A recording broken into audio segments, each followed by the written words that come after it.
Bom dia, pessoal. Bem, amigos da Invest, falamos ao vivo para mais um call matinal.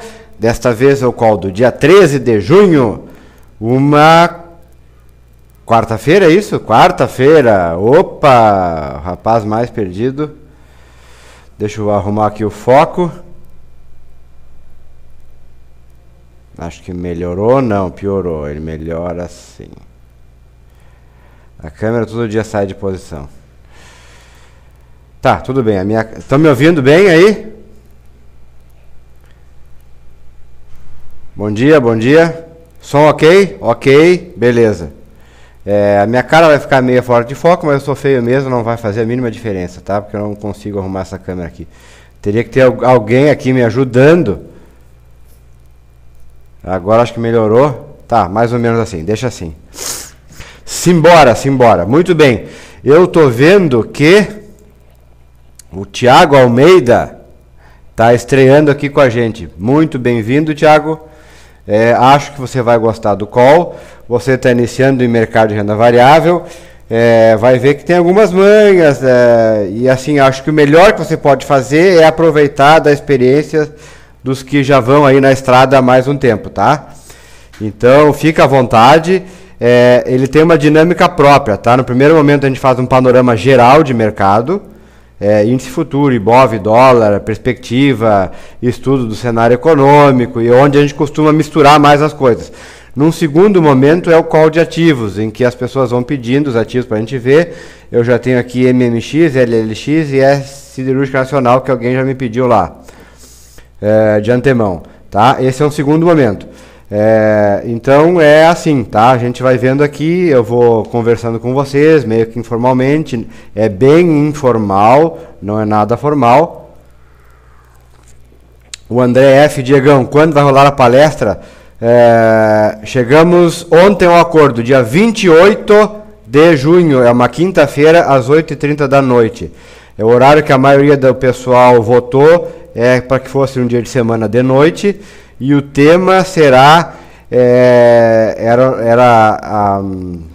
maravilha, beleza, né? O tema será aquele último, a última, a última alternativa, que era começando a entender a análise técnica por uma diferente perspectiva, né? É justamente a perspectiva que eu gostaria de passar para vocês. Eu que já tenho 10 anos aí de estudo em cima de mercado, em cima de análise técnica. E acabei vendo algumas coisas aí que acho interessante repassar. Muito bem. O Thiago, que é novo aqui, eu não sei se tem mais alguém que é novo, eu tenho um blog, tá, Thiago? E o blog ele complementa aqui o GuiInvest. Tudo que eu vou postando no GuiInvest, os links, etc., eu ponho o link para o blog e você vai lá. Eu agora recém postei, eu costumo postar antes das 9h, ou quase beirando as 9h, porque é tudo muito corrido, é assim, ó, um panorama geral para a abertura do índice futuro, tá? Como fechar os mercados na Ásia, o que saiu de relevante, etc, etc. É um resumo do resumo do resumo. Beleza. O outro ponto é um negócio que eu gosto muito, que eu bato muito nessa tecla, que é o seguinte: o pessoal clássico da análise técnica diz que você não deve ler noticiário porque ele só atrapalha. Tudo bem, isso é uma visão bem difundida até, né? Muitas pessoas tentam praticar isso, só que eu acho o seguinte: nós estamos no ano 2012 e hoje, com Facebook, Twitter, internet, 4G, ontem teve o leilão aí, é simplesmente impossível você se isolar. Impossível. Você acaba sendo bombardeado por notícias onde quer que você esteja. A produção industrial caiu, não sei o que, Europa desaba, Grécia, eleição.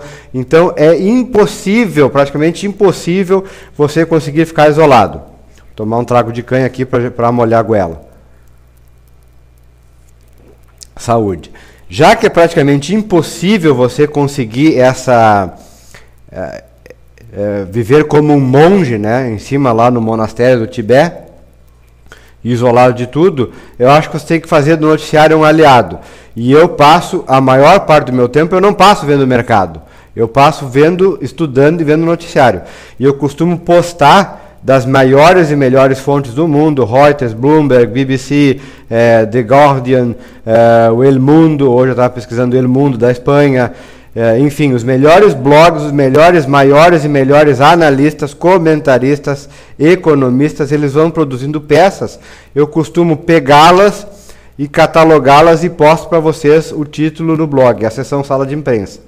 Tá? Então tá tudo ali que eu repassei, eu cheguei cedo hoje no escritório e repassei, tá tudo para vocês ali.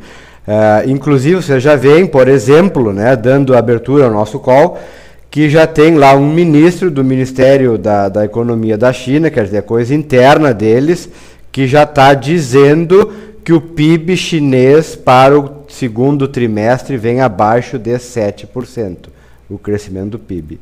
Abaixo de 7% na China. Ora, todo mundo espera que a China não tenha um hard landing, não tenha um pouso forçado, tenha um soft landing. E há um consenso no mercado que diz que soft landing é acima de 8%, mais ou menos isso. Tá?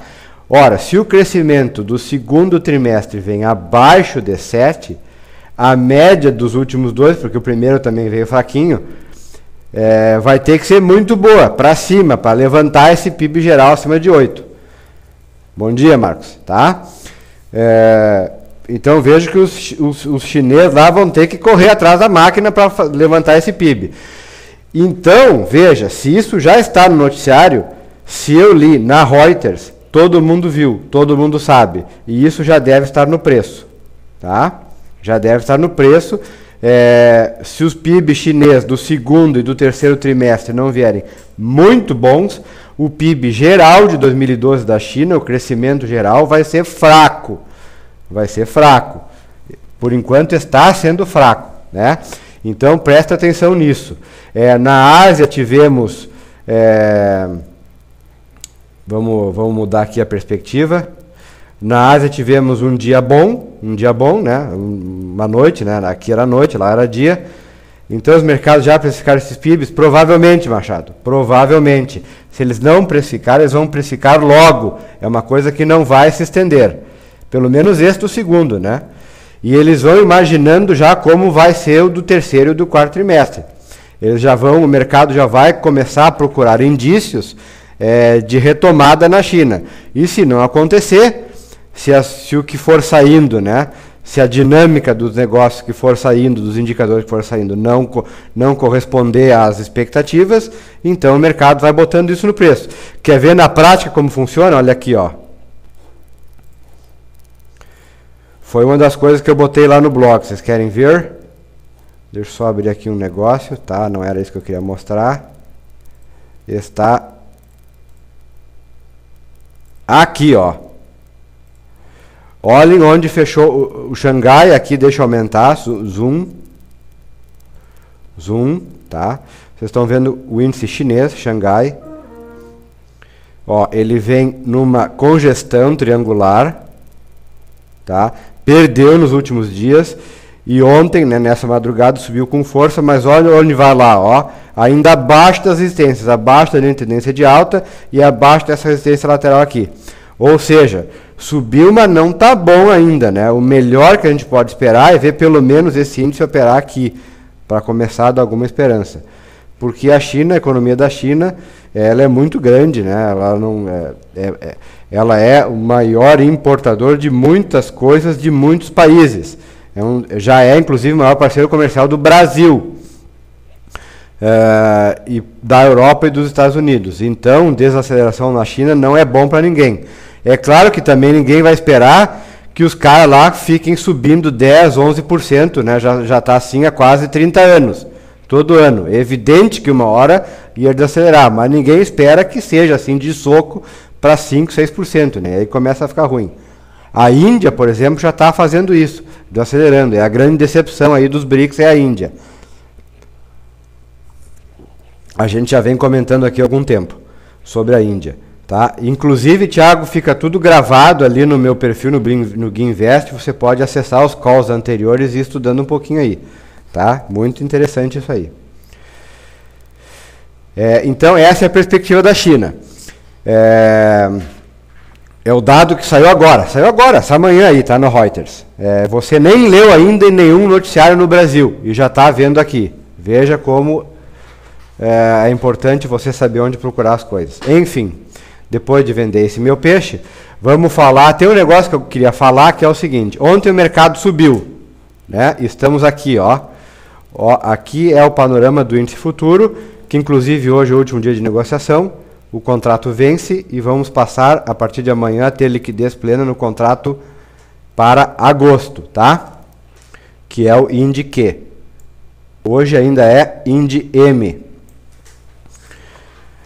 Vejam que ontem subiu, né? Subiu, abriu aqui, né? Tinha fechado nesse suporte aqui, tá? Tá ali onde está meu cursor, estão vendo? E aí, praticamente subiu o dia inteiro, né? Remou um pouquinho aqui na abertura, 3 candles mais ou menos de lado, depois foi subindo. Inclusive, ontem eu postei calls no final da tarde específicos de Tube e Gerdau. Vem lá porque eu tomei posição nesses dois ativos aí. Aqui sempre desse lado da tela, o panorama do índice futuro no curto prazo, né? 60, 15 ou 30 minutos, e desse lado o diário. Vejam que com a alta, ele volta a consolidar dentro dessa lateralização, né, que se estende desde meados de maio. Mas ainda está muito mais perto da borda inferior do que superior. Quer dizer, tem espaço ainda para subir, mas também ele pode ser que não suba, né? Pode ser que a partir de aqui ele comece a escorregar de novo, como de fato fez aqui, né? Na última semana, escorregou para baixo da acumulação. Num sinal de alerta. Então, essa é a perspectiva. Mas assim, ontem o mercado subiu, ponto. Subiu e a Europa está vendo, né, os yields da Espanha, vocês querem ver? Olhem aqui, ó, que interessante. Os yields da Espanha depois do resgate, né? Subindo, e ontem bateram 6,8, né? A marca mais alta desde o euro. Desde o euro. Já foi mais de 12%, mas era em 1995. Era outro mundo, praticamente. Quase 20 anos atrás. Subindo. Mas, como a gente viu ontem, isso também é comum, né? Na maioria dos resgates, os yields sobem um pouco para depois vir a cair. Vamos ver se vai fazer isso com a Espanha. Mas, enfim, o cenário ontem, o que eu quero dizer é que o cenário ontem não pareceu dos melhores. Não pareceu dos melhores. Mas, subiu. Subiu, tá? E aí, você vai de noite, chega em casa e vai ver o noticiário e vê assim. Inclusive está lá na seção sala de imprensa. Podem ver. Mercados sobem com esperança de otimismo, né? E aí você vai ler... Não, esperança de mais estímulo. Era isso. Subiu tanto aqui quanto o mercado nos Estados Unidos. E aí você vai ver a íntegra da notícia e diz lá, olha, o mercado subiu com a perspectiva de um diretor, né, regional do Fed, o de Chicago, que é o Chris Evans. Ele teceu comentário de que talvez mais estímulos serão necessários, etc, etc. Essa é a justificativa para a subida do mercado de ontem, ponto. Tá? Depois que o mercado subiu, veio a justificativa na imprensa. Tá, só que assim, ó, isso que o Chris Evans falou não é de ontem, é de 3 dias atrás. 3 dias atrás, ok? Sérgio, eu não sou o Daniel, tá? É o Diego, mas tudo bem. Não te mexa com isso aí, tá? Eu aceito ser Daniel, sem problema nenhum. Já vou te responder, tá? É só complementando o meu pensamento. Isso que o Chris Evans falou foi há 3 dias atrás. E nós já estamos acompanhando isso há tempos aqui no blog. E já deixei evidente para vocês que vários diretores, presidentes regionais do Fed já vêm tecendo esse tipo de comentário, tá? O Chris Evans foi o último. E não foi ontem. Foi 3 dias atrás. Então, vejam, o mercado, a imprensa, ela acaba tendo que achar uma justificativa para a subida do mercado. E se você não acompanhou o mercado ontem, você ficou chupando o dedo, porque o mercado subiu. O mercado todo dia ou ele sobe ou ele cai, e ontem subiu. E aí, no fim do dia, ninguém sabe por que subiu, mas subiu. E aí eles vão revisar para ter alguma justificativa, e foi isso. Acharam uma justificativa de 3 dias atrás. Só para vocês saberem. O Chris Evans é o 4º presidente regional do Fed, que está aí pendendo para mais estímulo. Fora ele, teve o Lockhart, que é de Atlanta, teve a vice-chairman, que é a vice-presidente, que é a Janet Yellen, uma mulher, e o outro, eu não lembro quem foi, mas o outro é mais antigão, aí é um clássico defensor do... Então vejam, como a diferença entre estar preparado e não estar preparado. Essa é a diferença. O Sérgio me pergunta aqui, poderia comentar por que o mercado sobe com a proximidade dos vencimentos de opções? Nem sempre, Sérgio, nem sempre, tá? Nem sempre sobe. Acontece que, às vezes,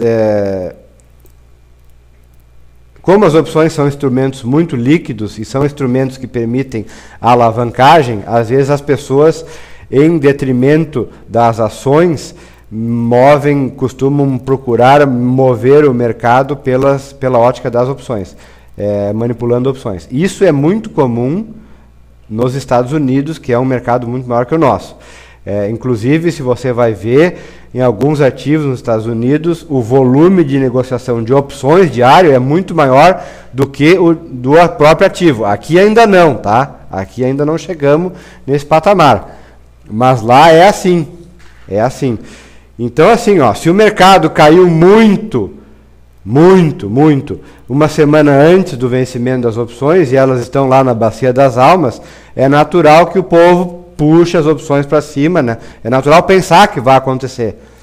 Não que vá acontecer. É natural pensar que pode acontecer. Puxa as opções para tentar puxar o papel. Isso é um cenário. Se o mercado também já está muito em cima, aí provavelmente o cenário que se desenha é o inverso. O pessoal bate nas opções para tentar levar o preço para baixo e aí fica brincando. Assim, é volatilidade de mercado, não tem uma lógica muito específica que pode ser usada, assim, tá? Que possa responder essa tua pergunta. A gente só tem que cuidar que o pessoal pode brincar, né? Brincar assim no sentido de mercado, né? Pode especular muito com opções e aí a volatilidade realmente aumenta. Tende a aumentar mais perto do vencimento, tá? O olho da mosca. Touros vivendo de esperança, notícias velhas motivando quando não tem notícias novas. É isso aí. É isso aí. A Maria, mas há dados como a redução da taxa de hipotecas também. Sim, e não é novidade, Maria. As hipotecas, semanas após semanas, o valor, né, das taxas é maior. Amanhã, inclusive o dado da quinta-feira, né? Quinta-feira é quando costuma sair, se não me falha a memória, e amanhã a gente vai ver aí, né, a taxa do refinanciamento. Diego, o FHC disse que o Brasil tinha que ter cuidado com a China e não com a Europa. O que você acha? Eu também acho, Givaldo. Sendo a China o nosso principal parceiro comercial, e não é só o FHC não é só o FHC que diz. Muita gente diz. E faz sentido, né? Se nós temos a China como principal parceiro comercial, faz muito mais sentido que a gente preste mais atenção no que acontece com a China do que a Europa. A Europa, assim, acaba atingindo o mundo inteiro por tabela, né? Nós aqui, especificamente, por tabela. Porque uma freada brusca lá, a China vende menos para a Europa vende menos para a China, e aí se a China vende menos para a Europa, a China importa menos daqui, porque a nossa principal fonte aqui é a matéria-prima para a China. Enfim, hoje a economia inteira é globalizada, então você tem que pensar assim, né? E também tem que pensar que o motor principal do mundo ainda é os Estados Unidos. Então é bom que eles não desacelerem também. Vamos ver aqui, então, falei. Panorama do Ibov. Vejo que o Ibov também voltou para dentro da área de congestão. Ele escorregou dias atrás e voltou. E o volume aqui, ó, o volume de negociação de ontem, mostrando que não é uma coisa muito evidente com relação aos últimos 2 dias, mas mostrando que talvez os preços comecem a interessar, tá? Talvez possa interessar. Tanto o comprador quanto o vendedor, né? Tem que ter em conta isso, né? O mercado é feito de compradores e vendedores. Então, ficamos de olho. Outra coisa interessante que vem acontecendo é o seguinte, os juros na Europa continuam em alta, os da Espanha hoje até eu não vi, mas sobem os da Itália, e inclusive já há o alerta ali de que se os juros da Itália continuarem subindo do jeito como estão subindo, em 2 semanas ela também vai ter que pedir a bexiga e levar um bailout, porque eles também estão se aproximando muito rápido de um patamar aí que perigoso, né? Perto de 6%. Se já não estão 6%, tem que ver. Os da Espanha ontem bateram 6,8. Esse aqui é o da Alemanha, que é o outro juro que está em alta, títulos de 10 anos da Alemanha. À primeira vista, você vai pensar, nossa, estão atacando a Alemanha também.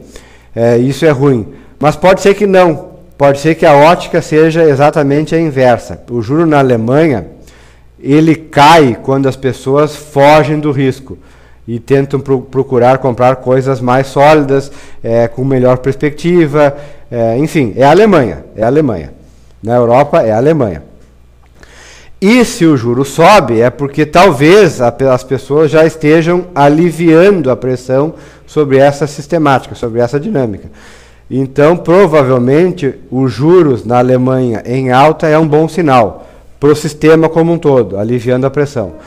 E vocês vejam que é 1,50 ainda, é baixíssimo. Ele subiu de 1,30, pouco abaixo de 1,40 para 1,50. Nem é grande coisa, né? Percentualmente mas numericamente ainda é um juro muito baixo. O mercado, até hoje a Europa subia bem, no começo do pregão, provavelmente com isso, né? E agora cedeu um pouco.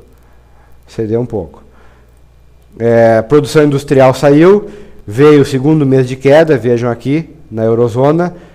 Em março já havia havido queda, em abril a queda é maior. No entanto, a queda de abril foi menos do que o mercado esperava. Caiu 0,8% no mês e o mercado esperava uma queda de 1,2%. Tá?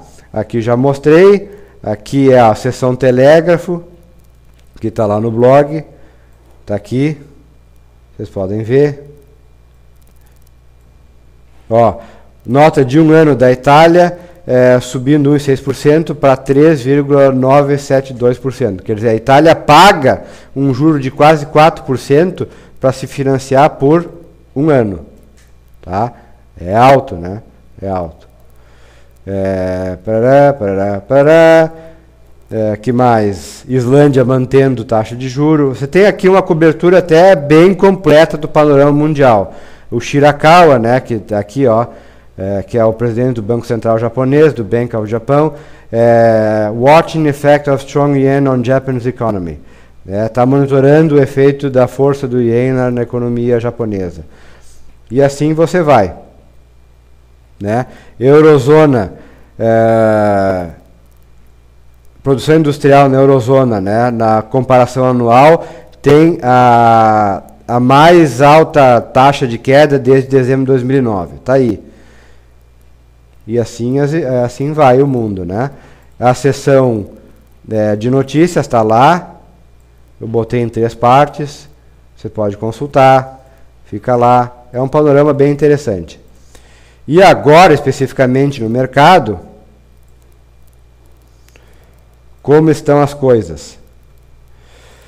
O Ibov opera com 0,8 de queda, o dólar comercial menos 0,24. Ontem o dólar subiu de novo, né, e o Banco Central não entrou. O mercado está aí testando, né, na ponta dos dedos para ver o que o Banco Central faz. Vamos ver hoje como se comporta. Gerdau já está em queda, Petrobras em queda, tudo em queda, só a Randon aqui que eu vejo, né, que está em 0,44 de alta. Mas eu tenho poucos ativos aqui na minha tela. Eu queria também, nesse momento, deixa eu ver um negócio aqui. Vamos tentar passar para o dólar. Eu esqueci de carregar o sistema aqui, então vamos tentar carregar, vamos ver se o dólar carrega de pronto. Atenção para a época estamos no período de rolagem, tá? Hoje rola o índice futuro aqui e a rolagem nos mercados americanos está pegando. Isso é muito importante porque é um período... Tá aí que tá carregado. Não tá, falta o dia 12. Que programinha furreca. Então deixa eu carregar lá. Atenção, enquanto eu vou carregando aqui. Atenção para o período das rolagens, tá? Principalmente os mercados futuros americanos, que está acontecendo. Porque é um período que o mercado ganha liquidez e aí o grande player, ele se vale desse momento que tem muita liquidez para trocar a sua posição ou refazer a sua aposta. Por exemplo, se você tem um grande player que está comprado em contratos futuros de índice, ele quer continuar comprado, ele vai zerar o contrato antigo e comprar o contrato novo. E a liquidez aumentada permite que ele faça isso, que ele role posições grandes, sem despertar muita atenção do mercado, porque afinal muita gente está fazendo isso. Então as coisas ficam mais disfarçadas, né? É como mais ou menos cometer um assassinato dentro de uma multidão, né? Quando está todo mundo gritando lá. A pessoa morre e ninguém olha. Depois que todo mundo esvazia, que morreu um lá. É mais ou menos nesse sentido, é o período da liquidez aumentada. Então, cuidado com isso, tá? Eu vi que ontem os contratos futuros de índice alemão, do DAX, estavam para ter um ponto de inflexão muito interessante. Vamos ver como ele se mantém ao longo dos dias. Eu vou ficar monitorando aqui, qualquer coisa eu falo. E isso é verdade também para os contratos futuros de SP 500 e de alguns outros índices europeus e de dólar index também, tá? A gente vai monitorando. Qualquer novidade eu vou informando vocês. Eu estou vendo aqui que o pessoal está pedindo alguns ativos, Braskem, não sei o que, Forte das Taurus. Isso a gente vai ver no segundo momento, tá? Vale hoje um day trade na Vale? Vamos ver, Antônio, vamos ver. Depois a gente vê, tá? É o segundo momento do call, é o call de ativos. Deixa eu ver mais um negocinho aqui que eu gostaria de falar. Vamos ver.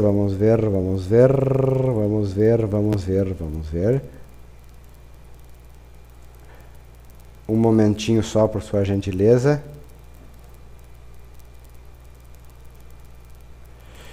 Deixa eu só ajeitar uma coisa aqui. Aí está, queria mostrar para vocês antes de finalizarmos esse call, este dado aqui, deixa eu botar na tela.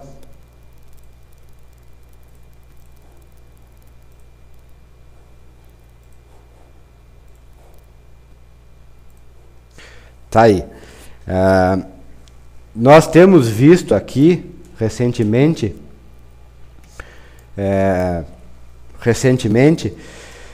uma série de indicadores que mostra um ambiente extremamente pessimista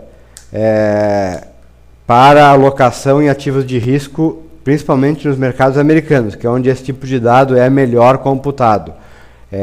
Existem várias empresas lá que computam esse tipo de dado, dado de sentimento do investidor. Até fica tudo gravado nos calls, vocês podem revisar. O dado que saiu ontem foi o dado da Ridex. Ridex é uma empresa que gerencia vários fundos de investimento. E a grande característica da Ridex, em detrimento de outras, é que ela costuma divulgar dia a dia o posicionamento numa série de fundos, né? Quantas pessoas compraram, quanto venderam, quem foram os compradores, quem foram os vendedores, etc, etc. É uma das que mais divulga dados. Isso torna as coisas bem interessantes, né? Já que se a análise técnica é analisar o comportamento dos players do mercado, então nada melhor do que isso. E o dado que ela nos trouxe ontem é o seguinte: ela tem lá tem três fundos que são basicamente os Big Caps, o fundo de Big Caps, o de Small Caps e o de Mid-Size Caps, que é o seguinte: o de Big Caps é as Big Companies, as grandes empresas, são as maiores empresas do mercado. GE, Ford, enfim, as top, as maiores empresas americanas, quer dizer, o fundo que investe nelas, tá? Se fosse aqui no Brasil, seria um fundo que investe em Petrobras, em Vale, em Itaú, em Bradesco, em Ambev, as maiores empresas do Brasil, e etc. Small caps é o contrário, é as menores empresas, aquelas que têm menor valor de mercado e, por consequência, aquelas que têm mais risco embutido. E as mid caps ficam no meio termo. Ora, quando que as pessoas procuram as big caps, as grandes empresas? Quando elas têm medo. Quando elas querem investir em ações, não vão deixar investir em ações, só que elas estão com medo do mercado. Se elas estiverem com menos medo, então elas vão procurar aquelas ações que trazem mais risco e, por consequência, que são as que mais têm capacidade de alavancar os ganhos, que são as small caps, as pequenas empresas. No Brasil seria aí, talvez, Forjas Taurus, me veio agora Marco Polo e Randon, mas essas não são bem os exemplos, porque elas já são mid-size, elas já têm um tamanho mediano. Tá? Mas você pense aí em empresas pequenas do Brasil. Seria isso. Quanto mais, a lógica agora é o seguinte, quanto mais as pessoas migram ou alocam recursos nas grandes empresas, mais medo elas têm no mercado. E olhem aqui, ó, fazendo um quociente entre as duas, o pessoal está muito mais alocado em empresas grandes do que nas small caps. É mais um dado que vem a mostrar como o ambiente geral está pessimista com relação a ativos de risco nos Estados Unidos. E se a gente mais ou menos entende o comportamento das massas, a gente sabe que as massas tendem a estar mais ou menos erradas, né? Geralmente estão erradas. E vejam como no passado, deixa eu aumentar aqui, ó, zoom in. Uma alocação mais ou menos parecida com a que a gente vê hoje é facilmente associada com fundos de mercado. Aqui, por exemplo, em metade do ano passado, aqui, ó, só subiu, aqui ainda não, né? Aqui era topo. Enfim, às vezes dá sinal falso. Aqui, ó, subiu, mercado acabou subindo. Aqui, ó, mercado acabou subindo. Aqui acabou subindo. Acho que eu vi só uma falsa aqui, né? Duas aqui, ó. Duas falsas para várias certas. Veja que interessante esse tipo de comparação, né? Esse é o dado que saiu ontem. Mais um dado. A gente já viu o Hobart Financial Advisors ontem, né? Falamos isso ontem no call, recomendando uma exposição líquida em venda de ativos. Também é pessimista. O American Investors Intelligence, que também compila, está com níveis baixos de sentimento. Curiosamente, o sentimento do povo é alto com relação ao dólar, o que também pode acender o sinal amarelo com relação ao dólar no médio prazo. Tá? Já comentamos isso nos calls anteriores também. Fica lá gravado, podem estudar. Deixa eu só mostrar aqui o dólar, acho que deve ter carregado, e a gente encerra essa primeira parte do call. Diário carregou, está aqui o dia de ontem, vocês estão vendo aqui na minha tela, dólar futuro, aqui o Banco Central fincou o pé, não quis que mantivesse acima de 2,05, o mercado corrigiu. Aí o mercado foi subindo, o Banco Central não interveio, aqui interveio, parece, andou intervindo aqui, mas aqui nesse dia anteontem interveio e o dólar subiu, então atenção. Ontem ele ficou de fora e o dólar subiu mais um pouquinho. O curioso é ver isso aqui, ó. Já está querendo operar pelo lado de fora dessa congestão de padrão triangular. Então atenção. Atenção ao movimento do dólar, tá? Temos eleição na Grécia. Se o mercado ficar mais nervoso, podemos ver um spike aqui no dólar. Podemos, tá? Sempre cenários. Ok?